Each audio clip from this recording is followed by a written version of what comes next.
Shalom saudara-saudara yang dikasihi oleh Tuhan. Kita sama-sama tahu bahwa Tuhan Allah itu sifatnya transenden. Artinya melampaui segala sesuatu, termasuk melampaui bagaimana kita berpikir. Namun Allah itu mengasihi kita. Dia rela menjadi imanen agar kita dapat mengenal Dia dan mengerti maksud-maksudnya. Salam jumpa dalam program Tuhan adalah Gembalaku. Saudara, kedatangan Yesus Kristus, yaitu firman menjadi manusia, merupakan peristiwa yang terbesar di dalam sejarah manusia. Dan merupakan peristiwa yang tidak ada dan tidak dapat dibandingkan. Namun peristiwa inkarnasi itu adalah puncak dari apa yang Tuhan lakukan di dalam perjanjian lama ketika Ia berbicara dengan umatnya dalam bentuk teofani. Di mana Alkitab suka menyebutnya malaikat Tuhan. Namun pada bagian lainnya meneguhkan sebenarnya itu Tuhan sendiri yang menampakkan diri dan berbicara. Dan saudara, Dialah Yesus Kristus yang menampakkan diri seperti manusia. Dan manusia yang berjumpa dengan Dia itu dalam bentuk teofani tidak binasa. Saudara, apa yang Tuhan Allah lakukan adalah untuk menolong keterbatasan manusia dan kelemahan manusia untuk dapat percaya kepada apa yang akan Tuhan lakukan kemudian. Saudara, mari kita membaca Hakim-Hakim pasal 6 ayat 11 sampai 27. Kemudian datanglah malaikat Tuhan dan duduk di bawah pohon terbantin di Ofra, kepunyaan Yoas, orang Abieser itu. Sedang Gideon, anaknya, mengirik gandum dalam tempat pemerasan anggur agar tersembunyi dari orang Midian. Malaikat Tuhan menampakkan diri kepadanya dan berfirman kepadanya demikian. Tuhan menyertai engkau, ya pahlawan yang gagah berani. Jawab Gideon kepadanya, Tuhanku, jika Tuhan menyertai kami, mengapa semuanya ini menimpa kami? Di manakah segala perbuatan-perbuatannya yang ajaib yang diceritakan oleh nenek moyang kami kepada kami? Ketika mereka berkata, bukankah Tuhan telah menuntun kita keluar dari Mesir? Tetapi sekarang Tuhan membuang kami dan menyerahkan kami ke dalam cengkraman orang Midian. Lalu berpalinglah Tuhan kepadanya dan berfirman, pergilah dengan kekuatanmu ini, dan selamatkanlah orang Israel dari cengkraman orang Midian. Bukankah aku mengutus engkau? Tetapi jawabnya kepadanya, Tuhanku, dengan apakah akan kuselamatkan orang Israel? Ketahuilah, kaumku adalah yang paling kecil di antara suku Manasye, dan aku pun seorang yang paling muda di antara kaum keluargaku. Berfirmanlah Tuhan kepadanya, tetapi akulah yang menyertai engkau, sebab itu engkau akan memukul kalah orang Midian itu sampai habis. Maka jawabnya kepadanya, jika sekiranya aku mendapat kasih karunia di matamu, maka berikanlah kepadaku tanda bahwa engkau sendirilah yang berfirman kepadaku. Janganlah kiranya pergi dari sini sampai aku datang kepadamu membawa persembahanku dan meletakkannya di hadapanmu. Firman-Nya, aku akan tinggal sampai engkau kembali. Masuklah Gideon ke dalam, lalu mengolah seekor anak kambing dan roti yang tidak beragi dari seeva tepung. Ditaruhnya daging itu ke dalam bakul dan kuahnya ke dalam periuk. Dibawanya itu kepadanya ke bawah pohon terbantin, lalu disuguhkannya. Berfirmanlah malaikat Allah kepadanya, ambillah daging dan roti yang tidak beragi itu, letakkanlah ke atas batu ini dan curahkanlah kuahnya. Maka diperbuatnya demikian. Dan malaikat Tuhan mengulurkan tongkat yang ada di tangannya, dengan ujungnya disinggungnya daging dan roti itu. Maka timbullah api dari batu itu dan memakan habis daging dan roti itu. Kemudian hilanglah malaikat Tuhan dari pandangannya. Maka tahulah Gideon bahwa itulah malaikat Tuhan. Lalu katanya, celakalah aku, Tuhanku Allah, sebab memang telah kulihat malaikat Tuhan dengan berhadapan muka. Tetapi berfirmanlah Tuhan kepadanya, selamatlah engkau, jangan takut, engkau tidak akan mati. Lalu Gideon mendirikan mezbah di sana bagi Tuhan dan menamainya Tuhan itu keselamatan. Mezbah itu masih ada sampai sekarang di Ofra, kota orang Abiezer. Pada malam itu juga Tuhan berfirman kepadanya, ambillah seekor lembu jantan kepunyaan ayahmu, yakni lembu jantan yang kedua berumur 7 tahun. Runtuhkanlah mezbah Baal kepunyaan ayahmu, dan tebanglah tiang berhala yang di dekatnya. Kemudian dirikanlah mezbah bagi Tuhan Allahmu di atas kubu pertahanan ini, dengan disusun baik. Lalu ambillah lembu jantan yang kedua, dan persembahlah korban bakaran dengan kayu tiang berhala yang akan kau tebang itu. Kemudian Gideon membawa 10 orang hambanya, dan diperbuatnyalah seperti yang difirmankan Tuhan kepadanya. Tetapi karena ia takut kepada kaum keluarganya dan kepada orang-orang kota itu untuk melakukan hal itu pada waktu siang, maka dilakukannya pada waktu malam. Saudara yang dikasihi oleh Tuhan, Tuhan kita adalah Tuhan yang mendengar seru doa kita. Dan kita bersyukur karena kita mempunyai imam besar, yaitu Yesus Kristus, yang dapat turut merasakan kelemahan-kelemahan kita.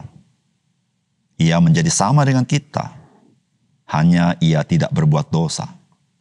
Maka kita setiap waktu boleh datang kepada tahta kasih karunia Tuhan di dalam doa-doa kita.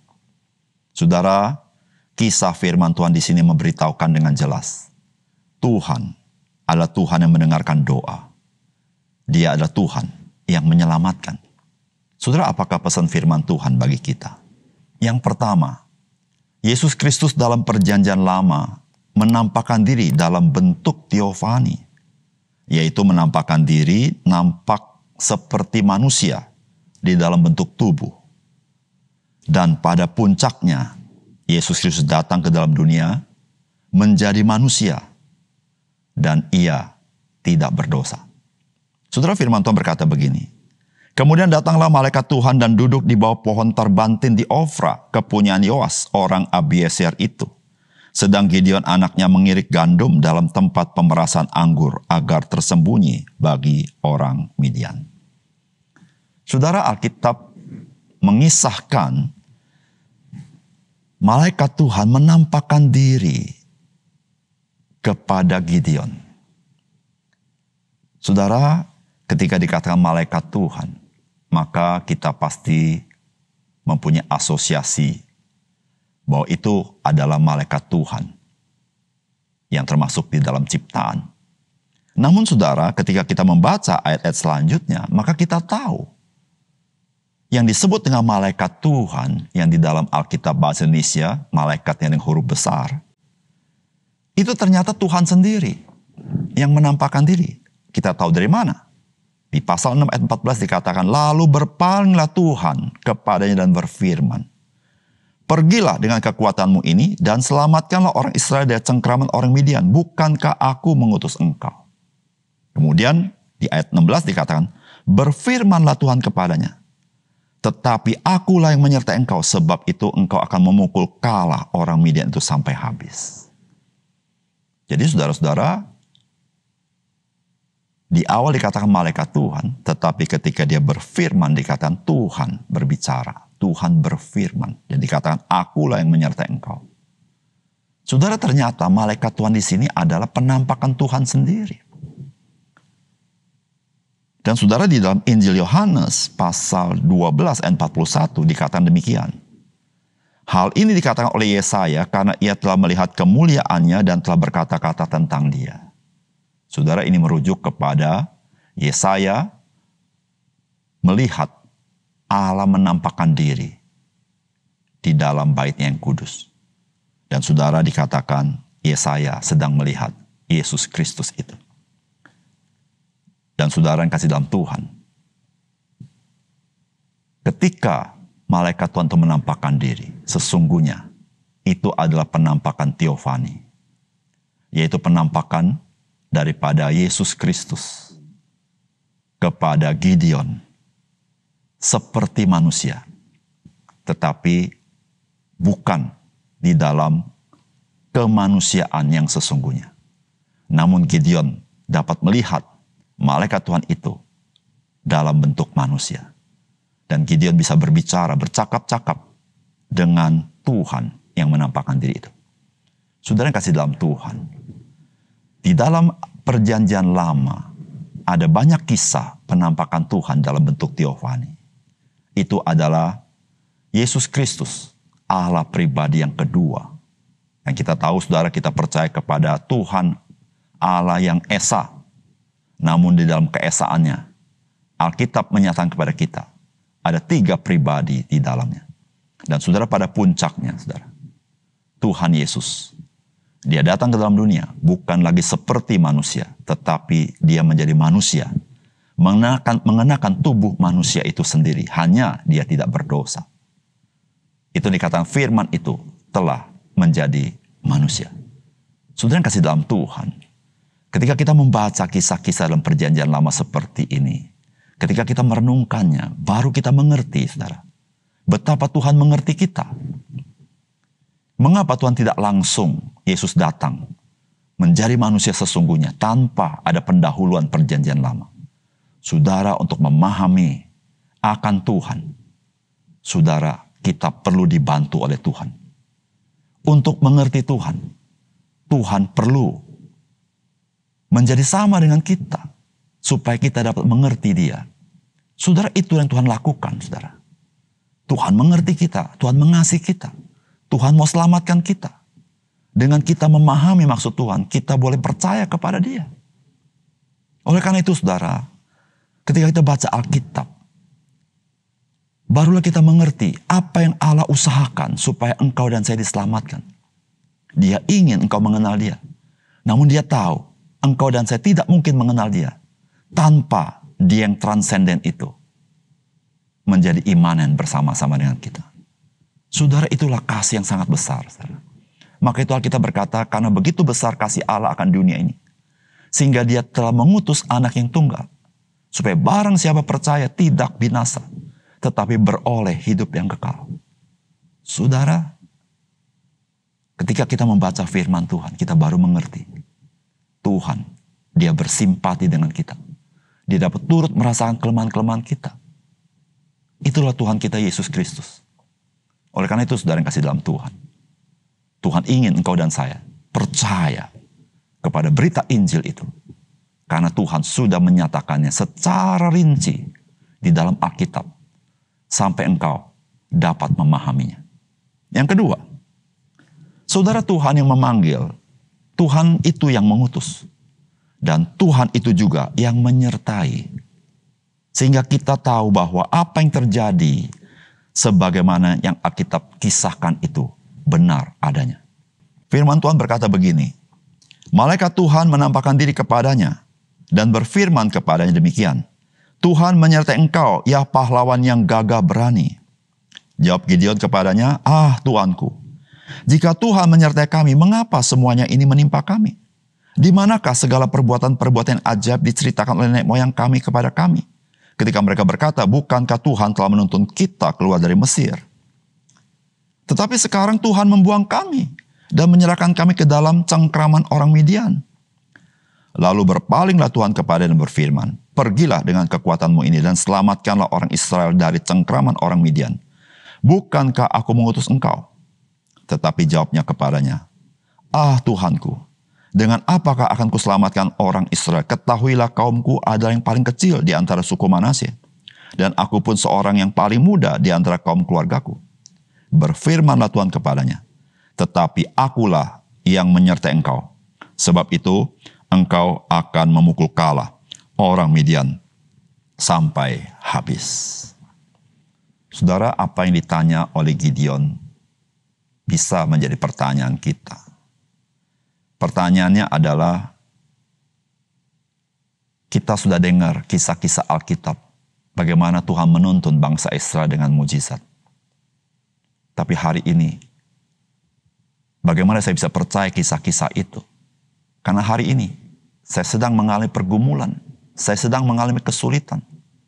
Kalau pakai bahasa Gideon, bagaimana saya bisa percaya semua kisah-kisah itu yang saya dengar dari orang yang tua-tua? Hari ini, kami dijajah, kami menderita oleh orang-orang Midian.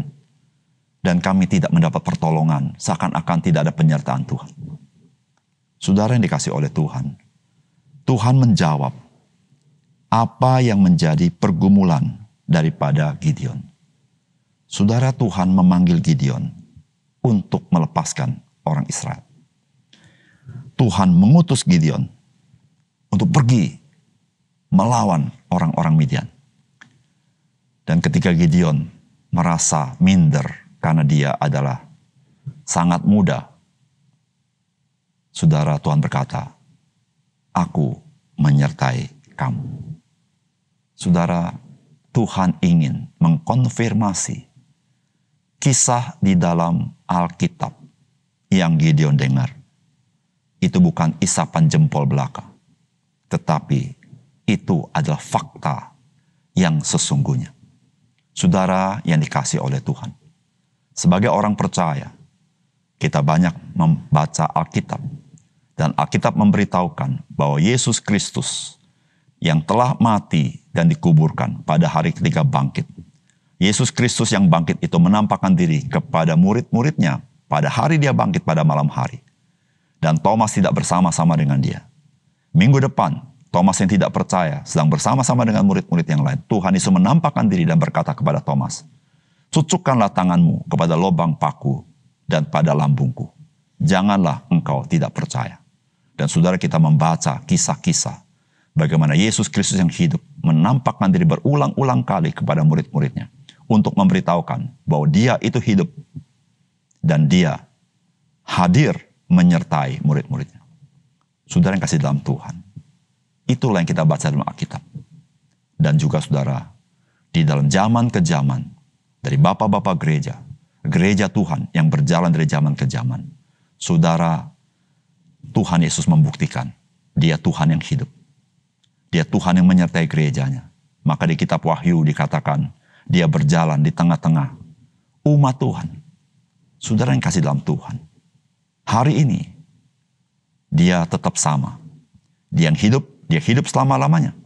Dia menyertai selama-lamanya. Dia hadir selama-lamanya.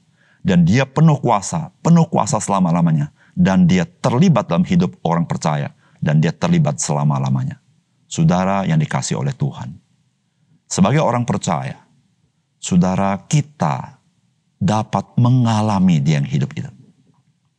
Kita dapat mengalami apa yang dialami oleh orang-orang yang tercatat dalam Alkitab, yaitu orang-orang percaya. Saudara, maukah saudara hidup dekat dengan dia? Maukah saudara mengikuti pimpinan dia? Maukah saudara melakukan apa yang dia perintahkan kepada kita? Saudara, ketika kita melakukan perintah-perintahnya, barulah kita hidup di dalam kasih-Nya. Itu yang kita katakan, jikalau kamu mengasihi aku, jikalau kita mengasihi Tuhan, maka kita menuruti perintah-perintahnya. Ketika kita menuruti perintah-perintahnya, kita hidup di dalam kasih-Nya. Saudara yang kasih dalam Tuhan, mari kita sebagai orang percaya, bukan saja kita mengetahui apa yang terjadi dengan umat Tuhan yang tercatat dalam Alkitab. Semuanya itu adalah sebagai kenyataan Tuhan ingin memberitahukan bahwa dia hidup. Supaya engkau dan saya mengalami dia. Saudara, alamilah dia. Karena dia mencintai engkau. Dia hidup. Dia menyertai engkau. Dia mau pakai engkau. Dia mau utus engkau. Dan saudara, ketika dia mengutus engkau dan saya, penyertaannya nyata ketika saya dan engkau taat kepada dia. Mari kita berdoa. Bapa surga, terima kasih untuk kebenaran firman Tuhan. Biar Tuhan memetraikan firman-Mu dalam hati kami dan menyadari betapa Tuhan mengasihi kami. Sehingga Tuhan memberikan Alkitab supaya kami menyadari betapa Tuhan mengerti kami. Dan Tuhan tolong kami supaya kami menjadi orang percaya yang sungguh-sungguh juga selain mengerti firman-Mu dan kami mengalami Engkau dalam hidup kami. Terima kasih Tuhan, dalam nama Tuhan Yesus kami berdoa. Amin.